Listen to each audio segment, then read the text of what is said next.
សូមជូនរឿងតាអ្នកណាជាម្ចាស់ប្រាសាទនៅព្រឹកមួយដែលព្រះអាទិត្យទើបរះពន្លឺមាសបញ្ចេញពីមេឃបំភ្លឺភូមិខ្មែរតូចមួយយ៉ាងស្ងប់ស្ងាត់ផ្ទះឈើឈរលើសសរខ្ពស់ខ្ពស់ខ្យល់បក់ស្រាលស្រាលធ្វើឲ្យស្លឹកដូងរំញ័រក្នុងភូមិនោះមានក្មេងប្រុសម្នាក់ឈ្មោះតារាដែលមានចិត្តស្រឡាញ់ការស្វែងយល់និងតែងតែចង់ដឹងអំពីអ្វីៗជុំវិញខ្លួននៅចុងភូមិក្រោយដើមឈើធំៗតារាបានឃើញអ្វីមួយដែលគាត់មិនធ្លាប់ឃើញពីមុនវាជាប្រាសាទបុរាណមួយដែលគ្របដណ្ដប់ដោយវល័យនិងស្លែប្រាសាទឈរយ៉ាងស្ងាត់ដូចជាកំពុងរក្សាអាថ៌កំបាំងពីអតីតកាលបេះដូងតារាបុកលឿនព្រោះគាត់មានអារម្មណ៍ថាប្រាសាទនេះកំពុងហៅគាត់ប្រាសាទនេះស្អាតណាស់តើអ្នកណាជាម្ចាស់វាដោយមានចិត្តចង់ដឹងតារាបានទៅរកយាយសវណ្ណាដែលជាមនុស្សចាស់ជាងគេក្នុងភូមិនិងមានប្រាជ្ញាច្រើនគាត់អង្គុយជិតយាយហើយសួរដោយសុភាពរាបសារយាយស្ដាប់ដោយស្នាមញញឹមហើយភ្នែករបស់យាយបង្ហាញពីបទពិសោធន៍យូរឆ្នាំប្រាសាទនេះមិនមានម្ចាស់តែម្នាក់ទេកូនអើយយាយសវណ្ណាបាននិយាយដោយសំឡេងទន់ភ្លន់ប្រាប់តារាថាប្រាសាទមិនមែនជារបស់មនុស្សតែម្នាក់ទេវាជាកន្លែងដែលត្រូវបានសាងសង់និងថែរក្សាដោយមនុស្សជាច្រើនជំនាន់ពាក្យរបស់យាយធ្វើឲ្យតារាគិតជ្រាវជ្រៅហើយចាប់ផ្ដើមយល់ថាម្ចាស់មានន័យលើសពីការកាន់កាប់អ្នកដែលថែរក្សានិងគោរពវាគឺជាម្ចាស់ពិតប្រាកដបន្ទាប់ពីនិយាយជាមួយយាយតារាបានទៅអង្គុយជិតប្រាសាទតែម្នាក់ឯងគាត់មើលជញ្ជាំងថ្មចាស់ៗហើយគិតក្នុងចិត្តទោះយាយបានពន្យល់ក៏ដោយបេះដូងគាត់នៅតែមានសំណួរគាត់ចង់ដឹងថាតើម្ចាស់ពិតប្រាកដរបស់ប្រាសាទនេះជានរណាខ្ញុំចង់ដឹងបន្ថែមទៀតនៅពេលតារាដើរជុំវិញប្រាសាទគាត់បានឃើញព្រះសង្ឃម្នាក់កំពុងបោះស្ដីយ៉ាងស្ងប់ស្ងាត់ព្រះតាមុនីមានមុខមាត់ស្ងប់ស្ងាត់និងស្នាមញញឹមកក់ក្ដៅតារាអញ្ជើញចូលសួរហើយមានអារម្មណ៍ថាគាត់កំពុងជួបមនុស្សដែលអាចផ្ដល់ចម្លើយដល់សំណួរនៅក្នុងចិត្តគាត់ប្រាសាទនេះជាកន្លែងសម្រាប់ចិត្តនិងវិញ្ញាណព្រះតាមុនីបាននាំតារាមើលជុំវិញប្រាសាទនិងពន្យល់អំពីរូបចម្លាក់និងជញ្ជាំងថ្មចាស់ៗព្រះសង្ឃនិយាយថាប្រាសាទមិនរស់ដោយច្មោះទេប៉ុន្តែរស់ដោយចិត្តរបស់អ្នកដែលគោរពនិងថែរក្សាវាពេលនោះតារាចាប់ផ្ដើមយល់ថា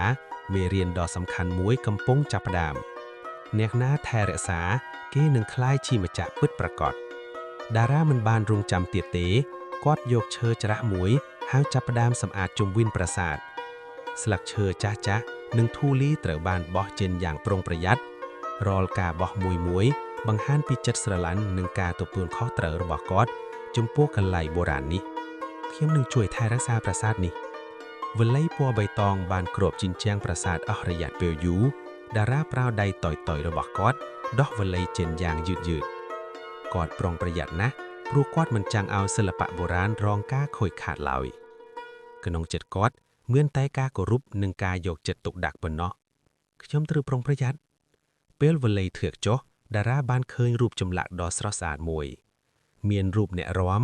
ព្រះនិងរឿងរ៉ាវពីអតីតកាលភ្នែកតារាប្រែជាប្រែភ្លឺដូចជាគាត់បានរកឃើញរតនៈដ៏មានតម្លៃមួយ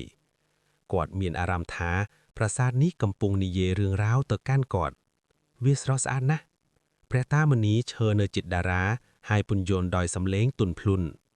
គាត់បង្ហាញពីរបៀបឈរដើរនិងនិយាយក្នុងប្រាសាទដោយការគោរពតារាស្ដាប់យ៉ាងយកចិត្តទុកដាក់ហើយចាប់ផ្ដើមយល់ថាការគោរពគឺជាចិត្តដែលធ្វើឲ្យកន្លែងបុរាណមានជីវិតចិត្តគោរពធ្វើឲ្យកន្លែងមានជីវិតបន្ទាប់ពីរៀនពីការគោរពតារាបានចាប់ផ្ដើមជួយអ្នកភូមិនិងភ្ញៀវដែលមកទស្សនាប្រាសាទគាត់និយាយដោយសុភាពរាបសារនិងបង្ហាញផ្លូវយ៉ាងរួសរាយមនុស្សគ្រប់គ្នាមានអារម្មណ៍ថាប្រាសាទនេះជាកន្លែងស្ងប់ស្ងាត់និងពេញទៅដោយក្តីសុខសូមដើរយ៉ាងស្ងៀមស្ងាត់និងគោរពតារាអញ្ជើញក្មេងតូចៗមកជុំគ្នាហើយប្រាប់ពួកគេអំពីរឿងរ៉ាវនៃប្រាសាទគាត់បង្ហាញរូបចម្លាក់និងពន្យល់អំពីតម្លៃនៃបេតិកភាពក្មេងទាំងអស់នោះស្ដាប់ដោយភ្នែកភ្លឺនិងចិត្តរីករាយដូចជាគាត់កំពុងរៀនរឿងសំខាន់មួយប្រាសាទនេះជាបេតិកភាពរបស់យើងបន្ទាប់ពីការថែរក្សាប្រាសាទមើលទៅស្អាតនិងភ្លឺឡើងវិញពន្លឺព្រះអាទិត្យប៉ះជញ្ជាំងថ្មបង្កើតអារម្មណ៍កក់ក្ដៅ តារាឈរមើលដោយក្តីសោមនស្សហើយមានអារម្មណ៍ថាប្រាសាទនេះដូចជាមានជីវិតឡើងវិញម្ដងទៀតអ្នកភូមិចាប់ផ្ដើមមកមើលប្រាសាទហើយភ្ញាក់ផ្អើលចំពោះការផ្លាស់ប្ដូរពួកគេនិយាយគ្នាដោយសប្បាយចិត្តនិងសរសើរតារាប្រាសាទដែលធ្លាប់ស្ងាត់ឥឡូវនេះពេញទៅដោយស្នាមញញឹមនិងសម្លេងរីករាយ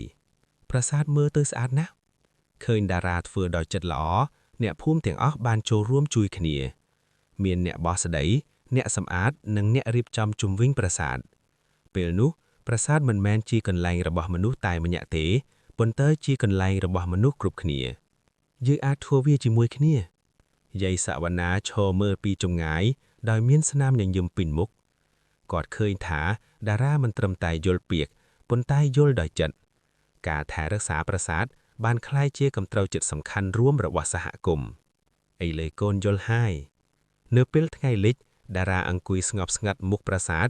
ខ្យល់បក់ស្រាលៗនិងចិត្តគាត់មានសន្តិភាពនៅពេលនោះគាត់យល់យ៉ាងច្បាស់ថា